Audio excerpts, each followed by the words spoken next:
Alrighty, let's get started. Um, I'm Jordan Davis. Welcome to my podcast. And I'm sure that one day I'll look back at this and realize that this was a quick and dirty take.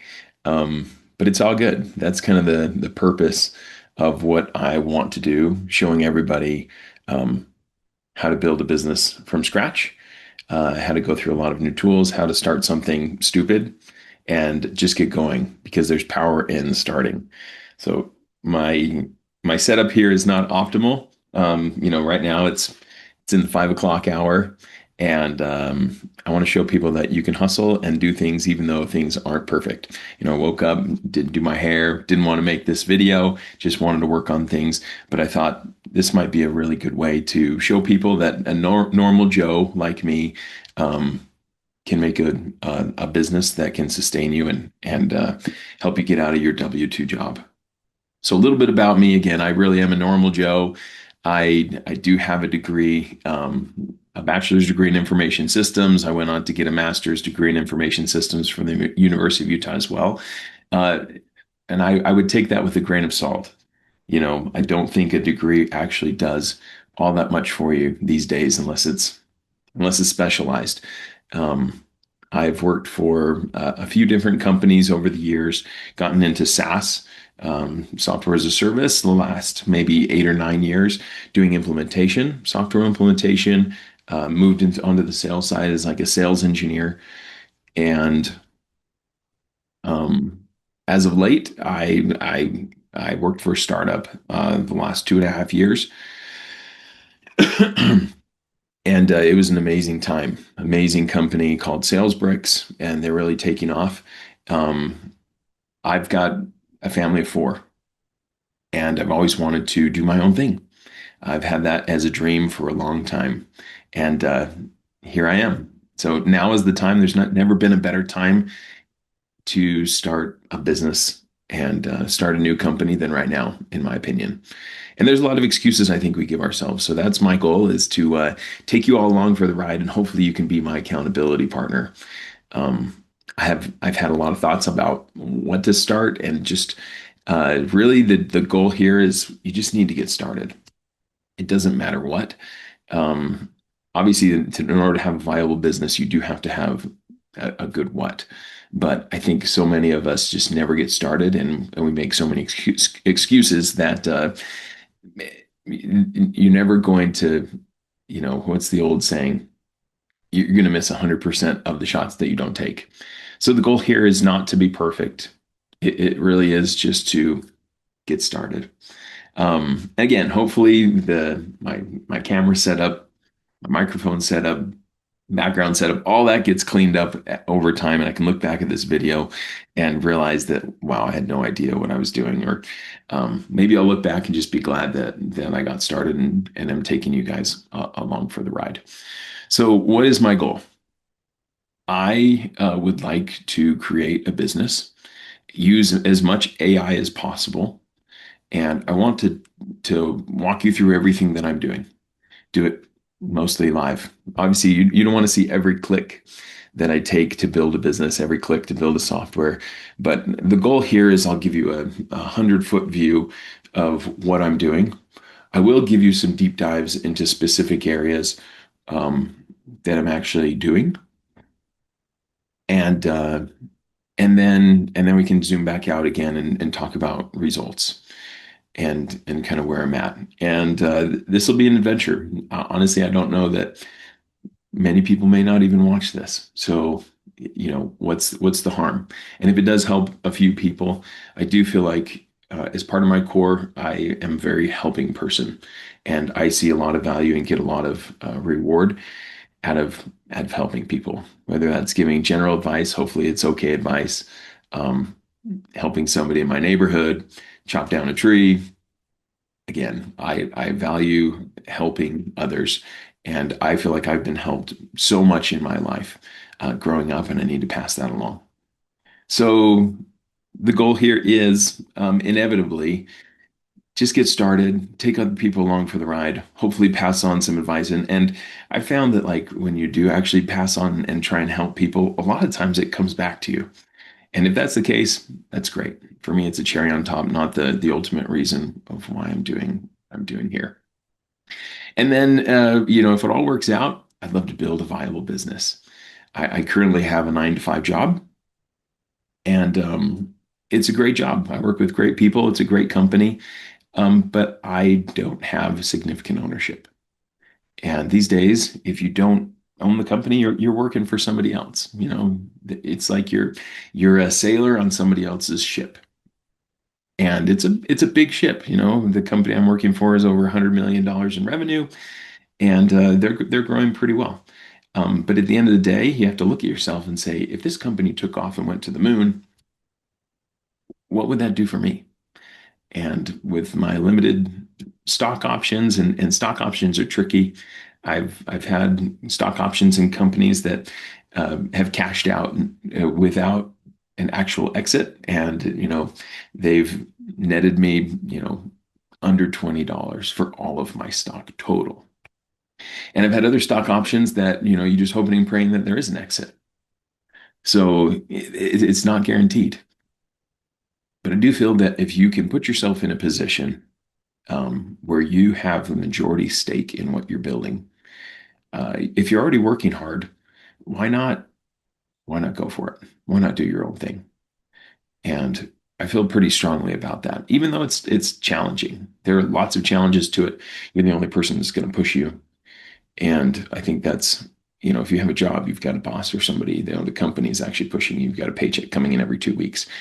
Whereas until you get the ball moving with your own company, it's going to require some self-discipline. So yeah, I want to build a viable company, and I do think this first thing that I do, it may just fall on its face, and that's okay. But I want to learn, I want to grow, I want to be able to take everything that I learn, and then when I'm ready and have an awesome idea or find a partner, find somebody, a business partner that can jump in with me that may have a great idea and may fill the gap that I have um, from just kind of an overall founder um, capability and resource standpoint, that I can jump in and really have things take off. So let's get in. Again, I'm recording this over Zoom, on a Logitech camera, and I have a little Samsung microphone, so hopefully you can hear me. Did try and get some lighting. Again, the background is suboptimal. You can see my reflection in the background. Not to point out all my faults here, but just pointing out that you just need to get started. And that's me getting started here. So keep that with a grain of salt. This is not going to be perfectly curated. I'm going to go into a few details of what I'm building here. It's just going to be jumping into screens. I don't have a perfect slide deck. Optimally, I'd have like a prettied up slide deck that I could walk through. And we will go from there. Okay, so let me share my screen here.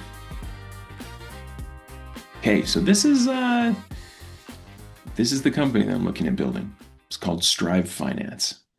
And again, this is not a prettied up slide, but let me walk you through my mentality of what I want to build and why. So, and I'll zoom through these. I'm not going to take you through, again, don't want you to go through every click, but get a high level overview of what I'm building here. So Stryvv is I'll read it here. It's a lifestyle framework that empowers users to find harmony between their values and their finances through behavioral change. So at its core, we all spend money. And we spend money for different reasons. And unfortunately, a lot of those reasons are because there are other people trying to take away our money. Let's just say it how it is. There's a lot of people marketing products and services, and they all want a piece of that. At the end of the day, though, we look at our lives, and there's so many influences around us that we don't have full control over our money. And there's a lot of subconscious and sometimes conscious actions that we take that help us push us in a direction of spending our money and putting us in a financial situation that really we wouldn't choose for ourselves if we fully understood what we were doing. So Stryvv is really rooted at helping you identify your financial actions, understand why you're doing what you're doing, get down to the root core of your money history and understand the forces that are influencing you, and then helping you take steps to take ownership of your own financial destiny and find out and define your values. Most people don't even know, well, what do I value? So I've always felt deeply again about helping people. I grew up in a financially precarious situation. I have 9 siblings, and my father decided to, with 10 kids, drop his regular work, his regular job, and go to law school for 4 years. And this was a really tough time for our family. And we ended up, even before then, we didn't have a lot. My dad worked for the state of Utah as an IT professional, helping with computers. And so he did not make a lot of money for having 10 kids. And we struggled financially for years and years. And so I want to help people who are in situations either like that, or maybe they are financially well off and they were able to, and they want to get out of that situation or do the best with what they've been given. So helping, I think all people have um, financial roadblocks that they have. And I think there's an area where everybody can do better. So the goal here is to like really take transactional data, pair it with behavioral data, and help people do better. And there's some few companies that are doing this pretty well today. Ignore these valuations. I have no idea. I created this a couple of years ago, and I think things have changed a lot. And right now we're looking at fall of 2025. So take these with a grain of salt. I think when I looked them up, this is what they were looking at. But Noom takes weight loss, and they help you change your behavior and help. They have different lessons and things to help you change your mindset and behavior around weight loss. And they're taking off. They've done fairly well for themselves. Whoop is another great one. A little Whoop band. It's fitness tracking, and they sprinkle in behavioral change as well. So if you took caffeine the day before, you track that, and it tells you how does that affect your sleep? How does that affect your recovery? Again, doing fairly well. I haven't found anything like this for finance. And so finance is an interesting area where you have this transactional data, and the behavioral aspect in many cases is taboo. People don't like to talk about money, and they don't like to talk about how much money they make, how much money they're spending.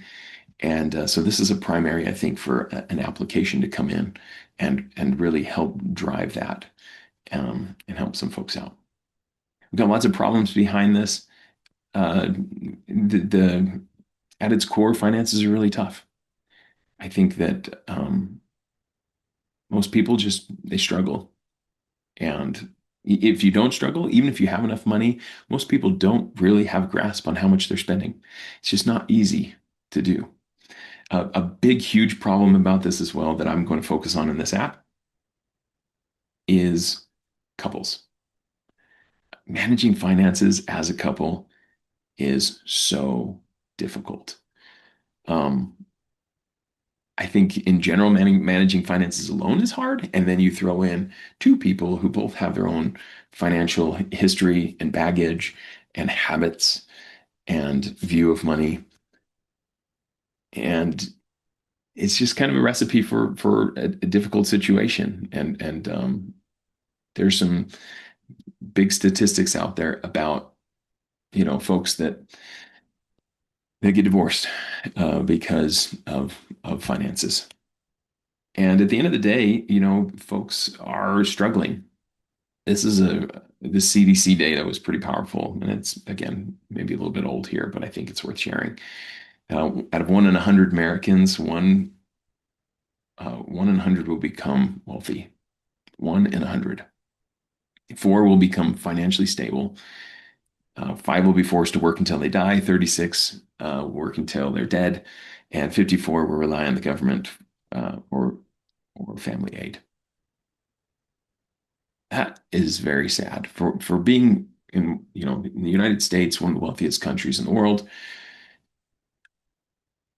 I think we're missing the mark. We can do better. There's people that need dire help here. And if I can just move the needle even a tiny bit, it'll be worth it for me, even if I don't make a dime from this venture. So, okay. So, why Stryvv is different. There's a lot of tools out there that will, um, they basically will measure their budgeting tools. Let's just say it that way. Budgeting tools that will track your finances and help you create a budget. Um, the issue is they're not couple aligned. They don't talk things in terms of a couple.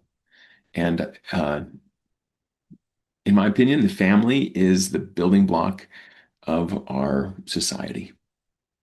And if you can't do things as a family and as a couple, then our whole society will crumble because it's a brick. And if you have weak bricks in a house, the whole house is not going to be strong. So we have to do this as a couple, and apps just don't do that today. It needs to be value aligned. So instead of just tracking spending and looking this, really people need to get to the root cause of like, what are your values? What do you value? Why are you doing what you do? At the end of the day, if you go buy a new car, what was the value behind that? Do you value prestige? Do you value keeping up with the neighbors?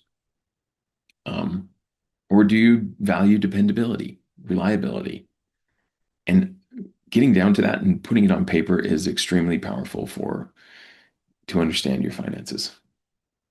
Personalized experience. I think we live in a time of AI, and there's never been a better time to make things more personal. Give people an experience that's tailored to them, not a generic cookie cutter experience. Um, Help them change behavior in the end. Understand their behavior. Why am I doing what I'm doing? And help them change that. I think we all have underlying behaviors that we're not proud of and that we want to change. Um, we all do. And if we say we don't, we're lying. Let's be honest. None of us is perfect. And so there's always ways we can do better and be better. And there are lots of great books out there. There are lots of, in fact, that's the next there. These are a few great books that I've read over my course of my life that have really helped me shape and think through my habits, my behaviors, and as far as money is concerned. So lots of great books out there. But again, the issue is you have to read the book. You have to note down the principles. You have to put the principles in action, and then you have to change, and then you have to measure it and actually act and do better. And guess what? It's not easy. None of that is easy. That requires so much effort, especially in a world today where we are so distracted. We are pulled every which way. For years, I personally have been pulled away from not doing this when it's a, I'm going to get on my soapbox here, but are we producing or are we consuming? And we are a consumer society. We love to consume, whether it's Netflix, whether it's sports, we are consuming constantly. And I've tried to take a look at my life, and I'm hopefully doing a little better job now of saying, what am I actually producing? What am I giving back? Um, so hopefully this initiative can help others maybe strike a little bit better balance of consuming a little less and producing a little bit more, even if it's producing it just for yourself. So taking a book, taking some information out there, and what we really need is guided, tailored influence in kind of a micro learning setting where it's just in time.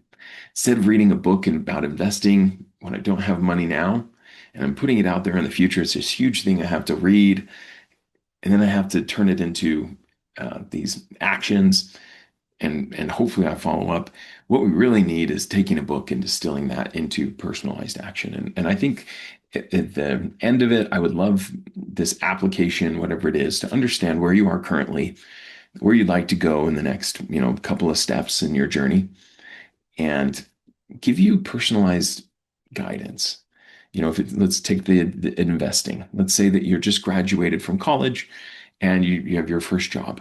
You don't have a lot of money right now, but what should you know and do about investing now?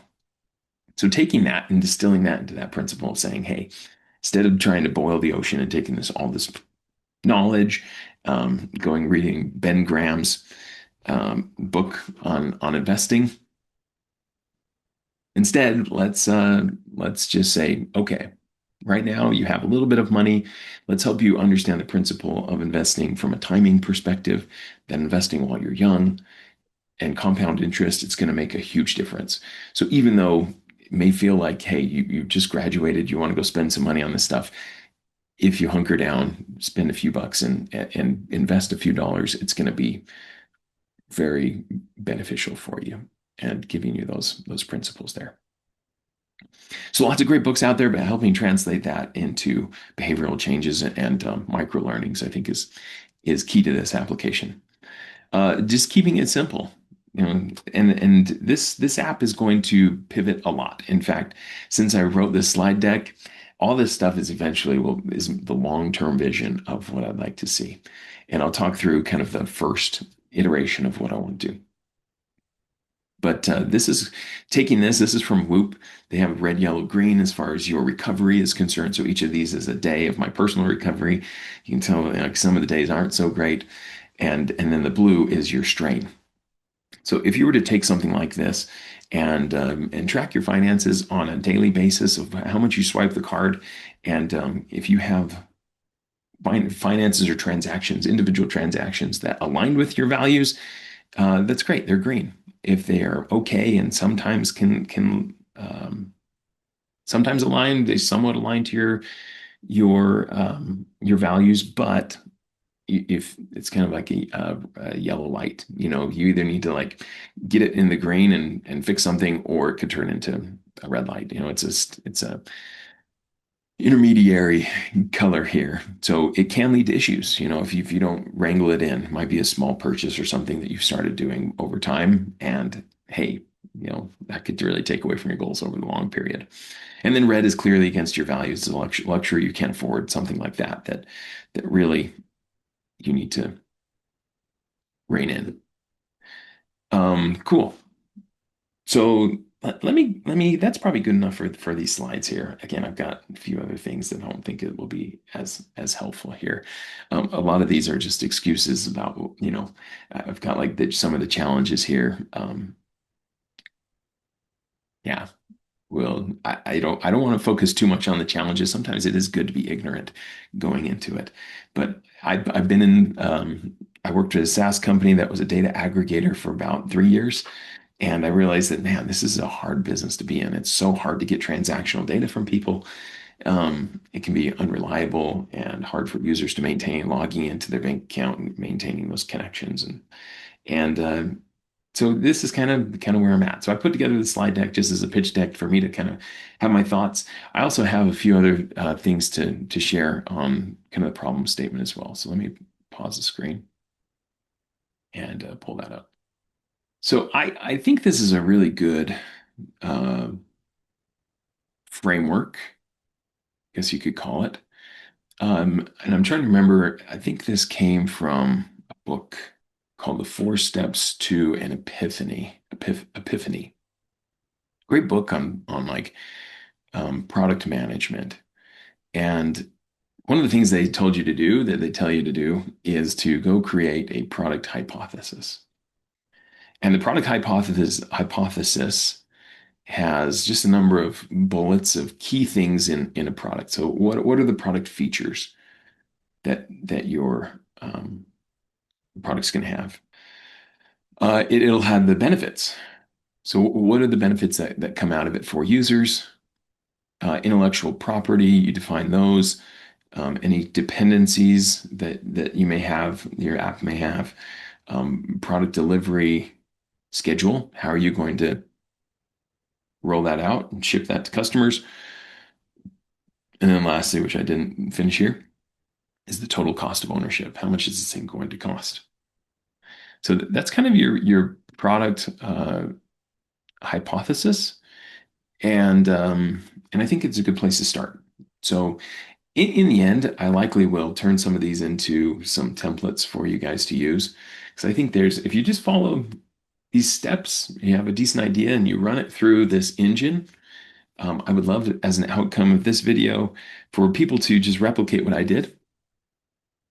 And and even if you're not technical, if you've never worked in software or products before, understand kind of these steps. And if you can follow this framework um, for creating a business, I think hopefully it'll really increase your chances that it succeeds.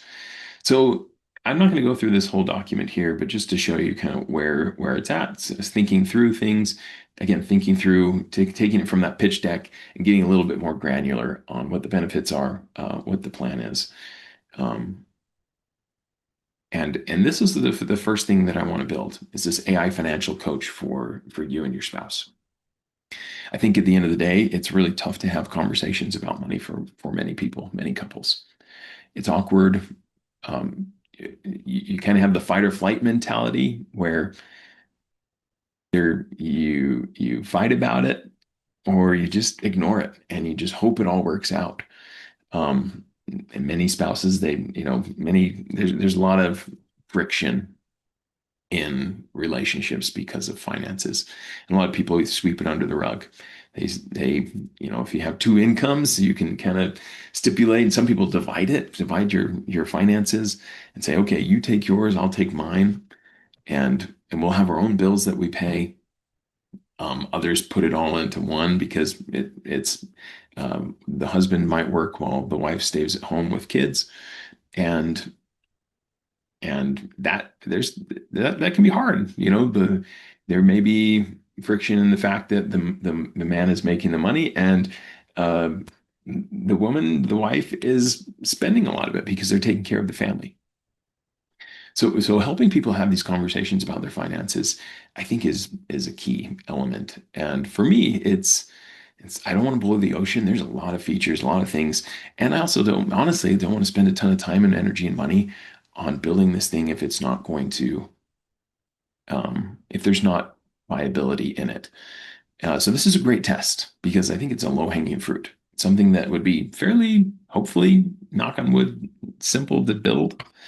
Hopefully things don't blow up, and they usually will. I've done software long enough to know that it's usually going to take longer and cost more than you anticipate. But I think there's ways to do it on the cheap too. And maybe you're not even building software yet, just doing this manually for people and seeing if there's value and asking them questions. So, so that this is the product hypothesis. So let's dive into this one area now. This is a PRD, a product requirements document. And I've got it here. So Stryvv is the name of the company I came up with. It's a domain that I purchased. Is it optimal? No. Is it, people are going to be able to find it? Who knows? But again, get started. Just get started. Um, there's some others out there. I think like StrivFinancial.ai is available. It's a little bit more money, but we'll see if we end up pulling the trigger on that one. What I do like about Stryvv here is I love the word strive. It means just to keep going and continue on. Um, and I love the fact that it has try in it as well. Just kind of fun. Once it's like the arrow in the delivery truck logo. What is that called? Which one is that? Once you see it, you can't unsee it. So Stryvv, uh, it was an available domain, Stryvv.com. Love that it says try. And I think in finances, it's a lot about doing and figuring out and falling on your face and keeping going. Um, if I had a tagline for this, I would kind of have everybody loves Yoda, right? And Yoda was one he had that saying, do or do not, there is no try. And I think that is a great line. I love that line. I will tell my kids that a lot. I tried, Dad. I'm like, really? Listen to Yoda. Um, but the issue that I have with it is it takes away from the trying. And there is so much value in trying. That's what practice is. I mean, if you say do or do not, there is no try. And you really, it can be very discouraging because I'm not trying today. I better not. I'm just going to do not, you know? So instead, I love the fact that Stryvv is going to take you from zero to wherever you're going to go. And instead of focusing on the do, which is your success in the end, it focuses on the journey. It focuses on that one step after the other. And I think with personal finances, that's the case. Like you're going to spend a few dollars that you probably shouldn't have, or you could have spent more wisely. At the end of the day, just find out where you are today and take one step in the right direction. And it's going to get you there. Anyway, that's a little bit of background behind the name. And then MLP, minimum lovable product. So I like MLP versus MVP, minimum viable product, uh, because really you only get one shot with consumers. And I'm on the fence just to take a little tangent here about how to market this thing, how to go to market, because uh, there's a lot of podcasts out there. There's a podcast Startup for the Rest of Us, and they talk about like, hey, you never want to don't whatever you do in SaaS, you always want to do a B2B, business to business. You do not want to you don't want to focus on business to consumers. It's really tough. It takes a lot of money, a lot of marketing capital, and they're probably right. And so I don't know. I don't know if this will be a B2C, business to consumer application that'll launch, um, or if I could find a way to spin it to sell it to other companies. But minimum lovable product is is really just focusing on the fact that like you only get one shot with consumers with a lot of people, and you want to have them love the product. Viable gives the sense of like, hey, I'm going to create this thing, even if it's not lovable. It's just it works, but it's not lovable. It's not good. So I like the shift from viable to lovable. Shared financial prioritization. So that's kind of what I named it here. See what I end up calling it in the end. But the goal here is just to outline the requirements. So summary here, this is kind of this first line of the product hypothesis, of the feature set that we're going to build. Let's put a line in the sand, say we're going to do this first because it makes the most sense. Stryvv helps couples align on their financial priorities through an AI guided conversation.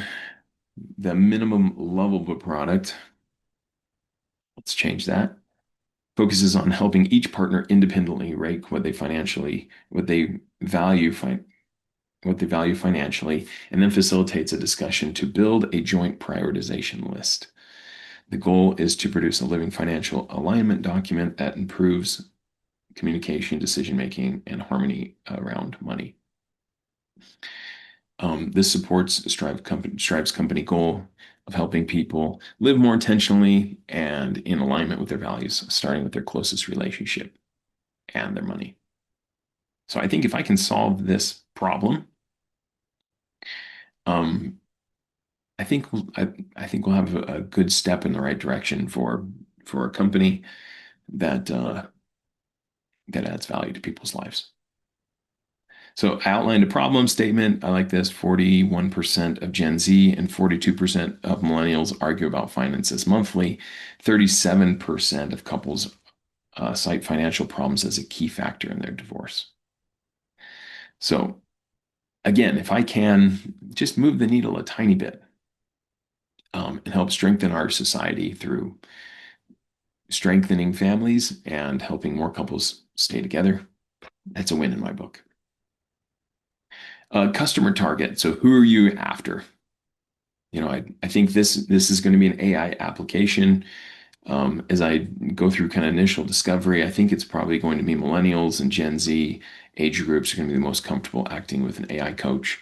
Um, that's not to say I think AI is actually a lot more friendly than other softwares that have come up in the past, whether it be crypto or some of these others that had just not been as accessible. So while this is kind of going to be my initial target, I'm not going to exclude like baby boomers or anybody else that could benefit from it, but you have to kind of put a line in the sand and know who you're going to target first. Cool. I made these up because you know I don't have any quotes yet, and that's a good point. If anybody does watch this and is interested, assuming that I haven't launched a group of folks to have as my beta users, let me know. Let me know if you and your wife would be interested in going through this program. Um, should be interesting. Cool. Okay. Ideal beta customers. This is who I'm looking for. Millennials who, people between the ages of 18 to 44 that are in long-term partnerships. So if you have a relationship with a spouse or a long-term girlfriend, boyfriend, um, and you share your finances together, let's talk. I think this is for you. There may be some frustration or friction in your financial situation. And that could be as simple as, hey, we don't make enough money. Like, how do we do this? It might be just me misaligned values too. It's like, hey, I would love to buy this car, and the other person saying, I'd love to go on vacation. Arguments about saving money, lack of planning and intentionality about finances, you're living outside your means. You feel like you're never getting ahead financially. You live in fear and that you don't have enough money. Um, and then there's just, again, tension and fatigue about money, decision fatigue. So in this document, I went through just a quick competitive analysis, breaking down, you can get behavioral changes through like a personal finance coach. There are people out there that do a great job. And if this is what you're looking for, I'm happy to point you in their direction, that do a great job of counseling couples. But it's not, I don't, this is a bit of a finger in the air for, there's probably cheaper ones, there's probably more expensive ones, but just from my limited experience, it's very expensive on how much they're going to charge you. Then you've got some applications out there that, again, are more budgeting focused, not necessarily behavior focused. You've got like Dave Ramsey's program, which is great. Again, a lot of behavioral changes there. I think it's less, it's limited. It's not going to be as AI focused and personalized. There's lots of opportunity for differentiation here. Um, so helping with AI, having AI kind of guide conversations, I think is a great idea. Build alignment around your values and priorities, not just focus on your transactions, and encourages the ongoing collaboration and emotional trust with money. So that's kind of the how this document's laid out. You go through a competitive analysis, you outline your goals. If this was successful, what would that mean and how are you going to measure it? So this will help couples identify and align on top financial priorities. And how am I going to measure that? I'd say those that just the completion rate of their joint priority list. So if you complete the program and have that, now, hey, if we get 100 couples through this, that's a win.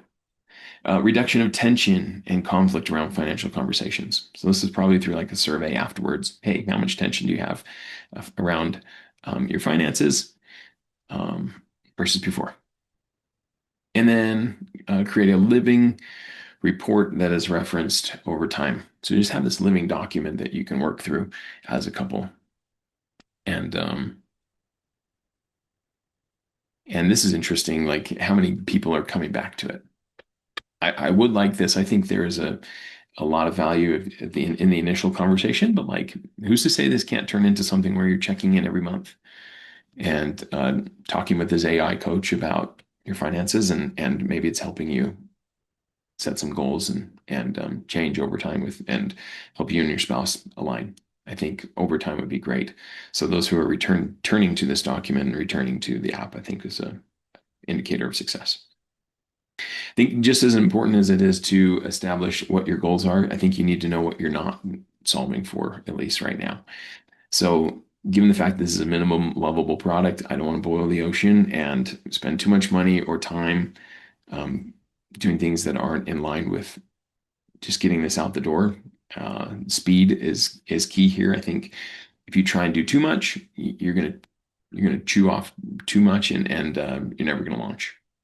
So really, the key here is like let's really scope it way down and see what we can do to speed up the launch. Uh, so it's not a budgeting. We're not doing budgeting and tracking, or financial automation. All that stuff is like, hey, we'll get there. Investment or debt and payoff tools. I understand a lot of behavior probably got you into these situations, and we'll eventually get there as well to help with what to do there. But let's just nail down where you are today with some conversations. Long-term financial planning, retirement insurance, and real estate planning, like again, estate planning. These are things down the road. So, and then you go into the requirements of what the app actually is. So I've got a paragraph here that talks about what it will be. Um, I envision this being a couple pulling up a website or an app, and they maybe even pre-fill a little bit of information about who they are, that goes into training it. That way, the AI doesn't have to start from scratch. The AI bot, and then it facilitates a conversation. And I'm still on the fence as to whether I think right now I've got it. Uh, the bot will walk each partner through a conversation individually to kind of gather their experience. That way, you don't have your spouse right there. You can kind of think through it, but then you come together and you kind of go through the overlaps of what's overlapping of um, your values and your prioritization goals. So you outline some goals here and some requirements, and that's it.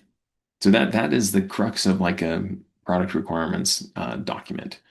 And from here, you actually have a list that you could send to an engineering team to take one step even further down. So these are the feature requirements. This is the what you're going to build specifically.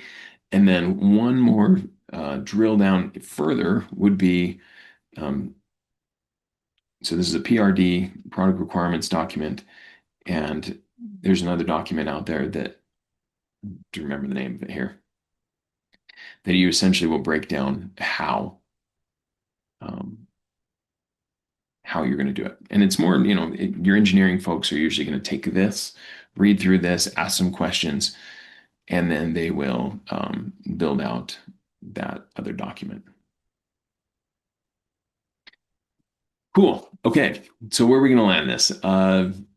This is probably way too long. I don't know if I'll clip this out and just post the whole thing so people have it. But again, I wanted to give you a high level, drill in a little bit, and then we'll take a step back out and talk about, you know, finances, financial viability of this. So let's do that. Let's end with the finance aspect. And I don't have really anything to show here, so I can probably stop sharing my screen and just go straight to camera.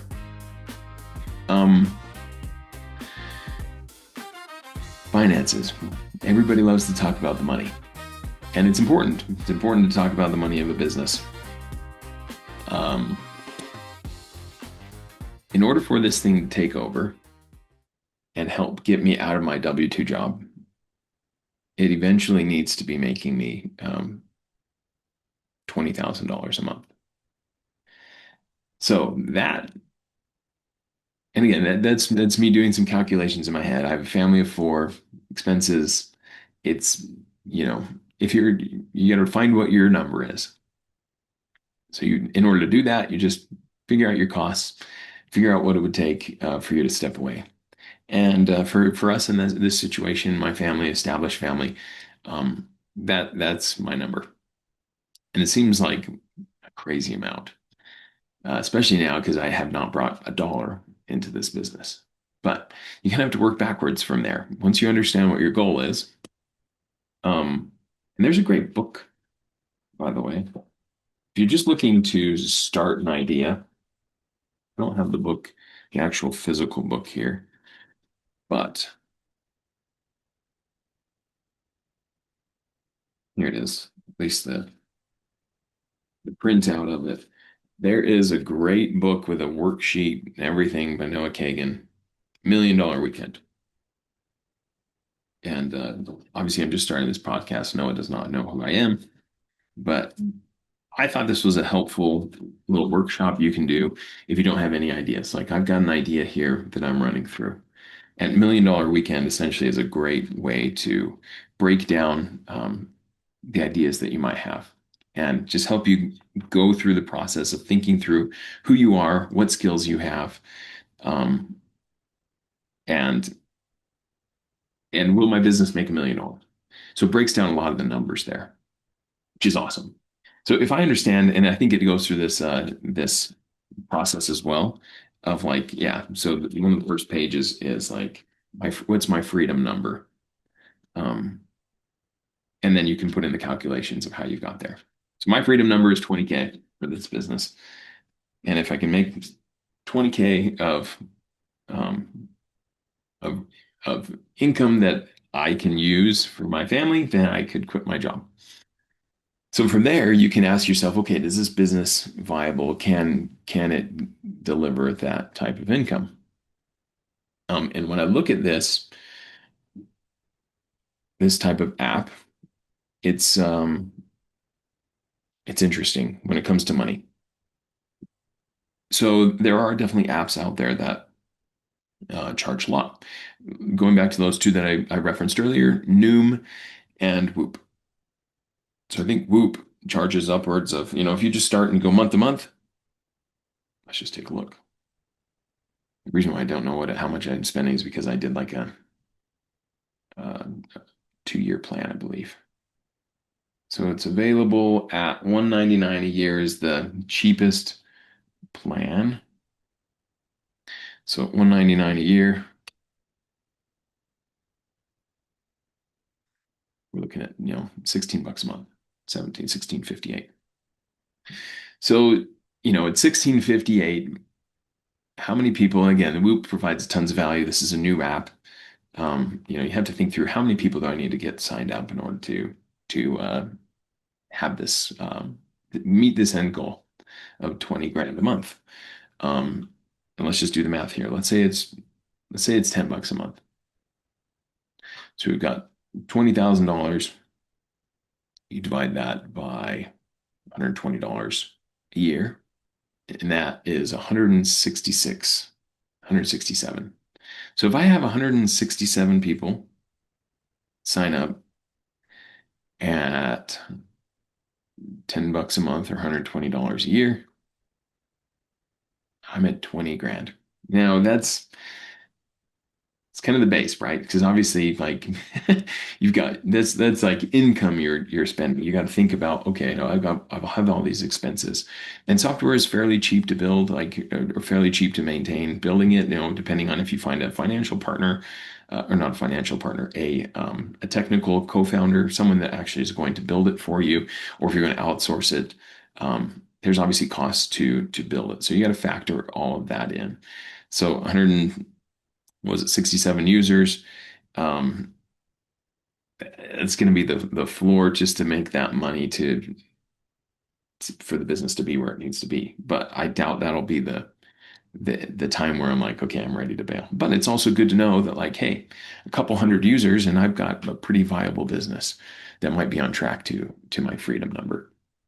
So if 167 is a number, maybe it's 500 users before I can actually bail, and 500 subscription users. So that's the other part is like, hey, most of what I've outlined is kind of a one and done type of thing where you're talking to an AI, it's walking you and your wife through this thing. And then you have this output, and most people are like, great, I got the value I needed. But the value in SaaS is reoccurring income. and having people come back to your app on a consistent basis and uh, over delivering on the promise that your app uh, promises in comparison to the money that they're spending. So, are you providing $10 or more of value to me in my life? Because if not, I'm going to cancel.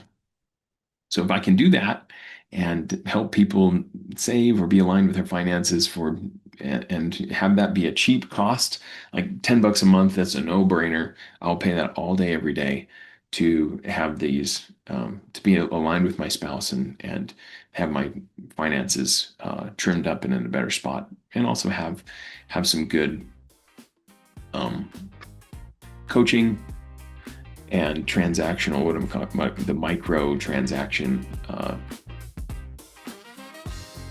guidance instead of reading a book. So if you can do that and knock that out of the park, that's the goal. That's the equation, right? So let's put the line in the sand now. The goal is 500 users, 500 actively reoccurring users for me to quit my job that are paying at least $10 a month. And again, this may change. This likely will change, but like if you know where your goal is, then you can work backwards to get there. So that's pretty much it today. My next goal is to let me just share my list. Why not? All right. Here's my startup checklist.